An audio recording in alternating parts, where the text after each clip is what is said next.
जबकि अभी थोड़ी देर पहले बहुत चिलचिलाती धूप निकली हुई थी। देखिए दोस्तों, मैंने अपना जैकेट उतार के यहीं पे रख दिया था। मुझे बहुत गर्मी लग रही थी, मेरी पूरी टी-शर्ट जो है पसीने से भीग चुकी थी। लेकिन अभी क्या है कि बिल्कुल मौसम चेंज हो चुका है। तो हम कह सकते हैं कि उत्तराखंड की सबसे बड़ी ख़ासियत यही है कि क्या होता है यहाँ, मौसम का कुछ पता नहीं, कब चेंज हो जाए, कब बदल जाए, आप कुछ नहीं कह सकते। और सबसे बड़ी चीज़ जो मुझे यहाँ पे बार-बार मैं कहता चला आ रहा हूँ, फिर ये कह रहा हूँ, आप देखिए दोस्तों, यहाँ पे ये वाटर बॉटल आप देख सकते हैं। यहाँ पे कितनी सारी गंदगी लोगों ने मचा रखी है, आप देख सकते हैं। हर जगह पर यही हाल है। मैं लोगों से बोलता थक गया हूँ कि भाई साहब, जो भी चीज़ें आप लाते हैं, खाते हैं, पीते हैं, उन सब चीज़ों को अपने साथ लेकर जाएँ। लेकिन लोगों को सुनना कहाँ है। वो तो क्या है, उन्होंने खाया पिया फिर यहाँ पे फेंक दिया। ये देखिए दोस्तों, वाटर बॉटल, दोना पत्थर। और मोस्टली मैंने तो यहाँ पे बियर की बोतलें ज़्यादा देखी हैं, क्योंकि यहाँ पे लोग, मुझे लगता है, ड्रिंक करते हैं। ड्रिंक करने के बाद में सारी बोतल फोड़ देते हैं, और फोड़ने के बाद में देखिए दोस्तों, एक फूटी हुई बोतल अभी पड़ी हुई है। ये बहुत बड़ी रीज़न है। अभी मैं थोड़ा सा बच गया, वरना फिर मेरे मतलब पैर में लग जाती ये। और कहीं कितने सारे जानवर यहाँ पे हैं, जो देखिए दोस्तों,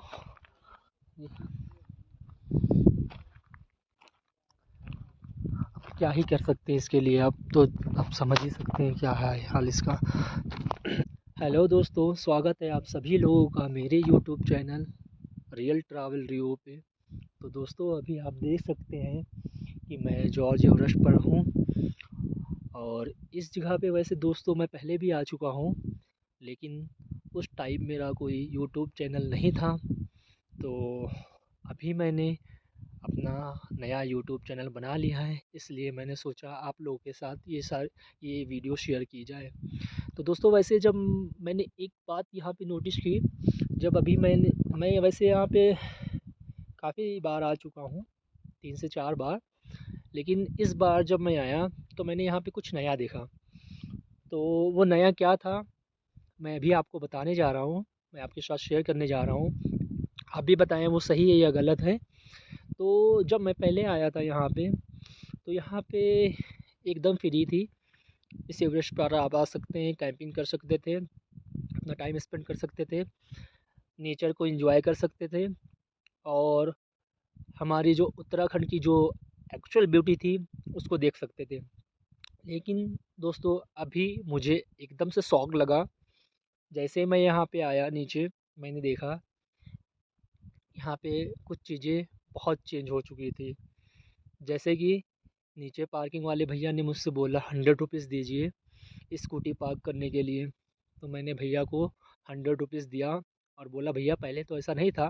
बोले, हाँ अभी ये 1 वीक से चेंज हो गया है, क्योंकि ये जो है अभी प्राइवेट कंपनी को दे दिया गया है, जिसने लीज़ पे ले लिया है 15 ईयर्स के लिए। और उन्होंने मुझे एक अमाउंट भी बताया, लेकिन अब मैं उस अमाउंट को नहीं बता सकता आपको। एक अमाउंट पे यहाँ पे ये जो जो जॉर्ज एवरेस्ट है, वो दे दी गई है। और अब इसका असर आम जनता पर, आम लोगों पर क्या पड़ेगा, वो मैं आपके साथ शेयर करना चाहता हूँ दोस्तों। दोस्तों, यहाँ पे 200 रुपीज़ का टिकट रखा हुआ है। तो अब आप समझ सकते हैं कि जो स्कूली बच्चे हैं, स्टूडेंट्स हैं, या फिर यहाँ के जो लोकल्स हैं, वो क्या होता था कि संडे में जब आते थे, टाइम उनके पास टाइम होता था, तो सोचते थे चलो जॉर्ज एवरेस्ट चले आते हैं, वहाँ पे थोड़ा सा टाइम स्पेंड कर लेंगे। लेकिन अब मुझे लगता है ये चीज़ें बहुत ज़्यादा एक्सपेंसिव हो जाएगी उनके लिए। और अगर बात करूँ जो टूरिस्ट यहाँ पे आते हैं, तो मोस्टली टूरिस्ट का क्या है कि टूरिस्ट तो अपना जो भी होता है वो मैनेज कर लेते हैं, इसका कोई इशू नहीं है। क्योंकि देखिए क्या है, टूरिस्ट में मान लीजिए वन टाइम आए, उन्होंने वहाँ आए, अपना देखा और सारी चीज़ें वहाँ पे उन्होंने मैनेज कर ली। दोस्तों, मैं एक बात बोलना चाहूँगा, कोई बात नहीं है अगर यहाँ पे आपने इसको 15 साल के लिए लीज पे दे दिया है, वो 200 रुपीज़ का टिकट लगा कर चार्ज कर रहे हैं।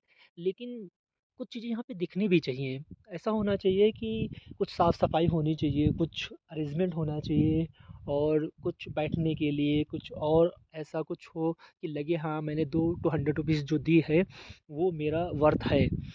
अब अगर इन पहाड़ों को जैसे हम लोग पहले देखते थे, सेम उसी इस तरह से देख रहे हैं, कोई चेंजेस नहीं हो रहा है, कोई बदलाव नहीं हो रहा है, जिस तरह से हम लोग पहले आते थे जिस तरह से अभी भी आ रहे हैं और इसको देख रहे हैं, तो मुझे नहीं लगता ये ₹200 वर्थ है। और दोस्तों सबसे बड़ी बात मैं यहाँ पे आपको बताना चाहूँगा कि चल अगर आप ₹200 ले रहे हैं तो कम से कम साफ़-सफ़ाई का ध्यान रख ही सकते हैं। सबसे पहले तो मैं अपने देश की जनता को बोलना चाहूँगा कि कृपया जो भी चीज़ आप खाएँ पिएँ, इस तरह से बहाएँ नहीं, इस तरह से ना फेंकें। दोस्तों बहुत गंदगी मैंने देखी हुई है, ये देख सकते हैं आप। हर जगह पे गंदगी भरी हुई है, हर जगह पे इतनी ज़्यादा पॉलीथीन, स्टील की बोतल आप देख सकते हैं, कोल्ड ड्रिंक की बोतल जो है, वाटर बोतल इतनी सारी भरी हुई है। दोस्तों मैं आप सभी से बस यही कहना चाहूँगा कि जब भी आप यहाँ पे आएँ, तो यहाँ नेचर को एंजॉय करें। यहाँ आप देखें, यहाँ की खूबसूरती को देखें। अपने अपने आप को फ़ील करें कि हम किस जगह पे यहाँ पे हैं। और दोस्तों इस तरह की गंदगी वगैरह ना फैलाएँ, आप लोगों से गुज़ारिश मैं करता हूँ। और ध्यान रखें इस बात का, जो चीज़ें आप लाएँ अपने साथ उसको लेकर जाएँ और ज़्यादा से ज़्यादा इसको साफ़ रखने में मदद करें। और ये जितना साफ़ होगा हमें उतना अच्छा लगेगा।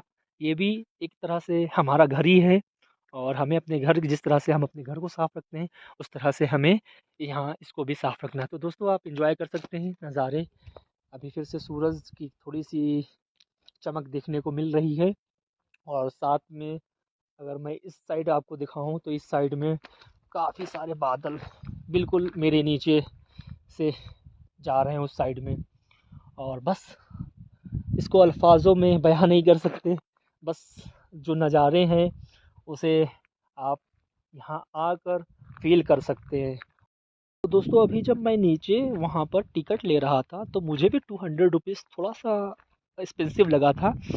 तो मुझे वैसे देखना था, आप लोग को दिखाना था, तो मैंने सोचा चलो ठीक है, मैं दे देता हूँ, मैंने दे दिया। लेकिन वहाँ पे कुछ स्टूडेंट्स थे, 6-7 बच्चे थे, स्कूली बच्चे थे, पढ़ने वाले थे। तो वो भी आए हुए थे, उनको भी ये नहीं पता था कि ये प्राइवेट कंपनी ने लिया है इसको 15 ईयर्स के लिए लीज़ पे। तो वो जब आए तो उन्होंने जाने के लिए स्टार्ट किया, तो उन्होंने वो सिक्योरिटी वाले ने उसको रोका और बोला आपको टिकट लेना पड़ेगा। बोले कितने का? बोला 200। अरे बोले वो हम 200 कैसे इसको मैनेज कर पाएँगे? तो वो 7 बच्चे थे। तो मैं दोस्तों यही कहना चाहूँगा कि यहाँ के लोकल्स जो थे उनके लिए थोड़ा-सा परेशानी हो गई, क्योंकि वो लोग आते थे, थोड़ा-सा एन्जॉय करते थे। अब वो कहाँ इतना एक्सपेंस मैनेज कर पाएँगे? तो अब वो बच्चे मुझे बताने लगे कि सर हम लोग आते थे यहाँ पे हर सैटरडे संडे में और एन्जॉय करते थे। और जो है अब देखिए ना, यहाँ पे ₹200 का जो है टिकट हो गया और ₹100 पार्किंग, यानी 300 पर पर्सन हो गया। अब यानी अगर हम 5 लोग हैं तो हम लोगों को ₹1500 लाना पड़ता है। यानी पहले 500 लाते थे और सब कुछ खा पी कर भी चले आते थे। अभी क्या हो गया है कि सिर्फ़ ₹300 एक पर्सन के लिए सिर्फ़ यहाँ पे जाने का वो हो गया है। तो मुझे लगता है थोड़ा-सा यहाँ के लोगों के लिए ये दिक्कत करेगा और परेशानी का सबब बनेगा। और यहाँ पे अब क्या सोचकर कैसे इसको इस तरह से प्राइवेट हाथों में सौंपा गया है, ये तो मुझे भी नहीं पता। लेकिन बस आप लोगों से यही कहना चाहूँगा कि अच्छा सा व्यू है, अच्छा सा नेचर है और इतने खूबसूरत से बादल हैं। और अब इसको भी अगर अ, हम पेड़ की कैटेगरी में डाल देंगे तो थोड़ा-सा नाइंसाफ़ी हो जाएगी, क्योंकि एक्चुअल में ये कुदरत के जो नज़ारे हैं उसको लेने का हक़ तो सभी का है। तो मेरी हाथ जोड़कर सभी से विनती है कि आप सभी लोग अपना व्यू अपना बताएँ कि आप लोग इस बारे में क्या सोचते हैं। दोस्तों अभी आप यहाँ पर देख सकते हैं रास्तों का क्या हाल है। जो सीढ़ियाँ बनी हुई थी वो सारी की सारी मलबे से दब चुकी हैं। अब यहाँ पे जो लोग आ जा रहे हैं वो समझ लीजिए बहुत खतरे वाला काम है, क्योंकि ये सारे पत्थर जो हैं बिल्कुल फिसल रहे हैं। मैं आपको दिखा रहा हूँ, देखिए अभी अगर कोई पैर इस पे रखता है तो ये सारे पत्थर ऐसे ऐसे करके फिसल जा सकते हैं, ये ऐसे फिसल सकता है आदमी। तो दोस्तों ये जो रास्ते हैं इसको क्लियर होना बहुत ज़रूरी है, क्योंकि ये अगर रास्ते इस तरह के रहेंगे, क्लियर नहीं रहेंगे और इस तरह के मलबे पड़े रहेंगे तो कोई भी हादसा होने का चांसेस बहुत ज़्यादा बढ़ जाता है। और मैं कहूँ बहुत ज़्यादा क्या, 100% चांसेस बढ़ जाते हैं हादसे होने के। तो जो भी लोगों ने इसको लीज पे लिया हुआ है उनसे उनको ये चाहिए कि कम से कम ज़्यादा कुछ नहीं कर सकते तो कम से कम रास्तों को साफ़ रखें। रास्तों को तो साफ़ रख सकते हैं, रास्तों में ये जो मलबे आ रहे हैं उसको साफ़ कराएं ताकि लोगों को आने जाने में कोई दिक्कत ना हो। और अगर इसी तरह से रास्ते में देखिए आप दोस्तों कितने मलबे पड़े हुए हैं, और ये कंकड़ियाँ जो हैं इन पे पैर रखने से बहुत तेज़ ये स्लिप होती हैं, बहुत तेज़ स्लिप होती हैं। तो मैं आपको बता दूं कि जब भी आप आएँ तो ये रास्तों पे बहुत सँभल कर आपको चलना है। और जो जो कंकड़ी इस पे पड़ी हुई है इनमें पैर बहुत सँभल कर रखना है, क्योंकि ये कंकड़ी जो है ऊपरी ऊपर पड़ी हुई हैं और ये बहुत तेज़ स्लिप होती हैं, और जैसे ही स्लिप होती हैं फिर आप खुद को सँभाल भी नहीं सकते। मैं आपको बता दूँ सच में इतनी हाइट है प्लस इतना नीचे का डाउन है कि आप अपने आप को सँभाल नहीं पाएँगे और बहुत बड़ा हादसा हो सकता है। इसलिए आपको बड़े सावधानी से जब भी यहाँ आएँ तो आपको सावधानी से आना है, उतरना चढ़ना है। चढ़ने में तो आपको इतनी दिक्कत नहीं होती है, लेकिन उतरने में क्या होता है कि हमें पीछे से प्रेशर हमारा दबाया जाता है, तो हमें एक अजब सी फ़ोर्स पीछे से मिलती है, तो अपने आप हमारे कदम जो है आगे बढ़ने लगते हैं। तो वो क्या होता है कि उस सिचुएशन में आपको खुद को सँभालना होता है। तो इस सिचुएशन में बहुत ज़्यादा हादसे होने के चांसेस होते हैं, और जो भी लोगों ने इसको लिया हुआ है लीज़ पे, मैं सिर्फ़ यही कहना चाहूँगा कि कम से कम उनको ये रास्ते तो क्लियर करके रखने ही चाहिए।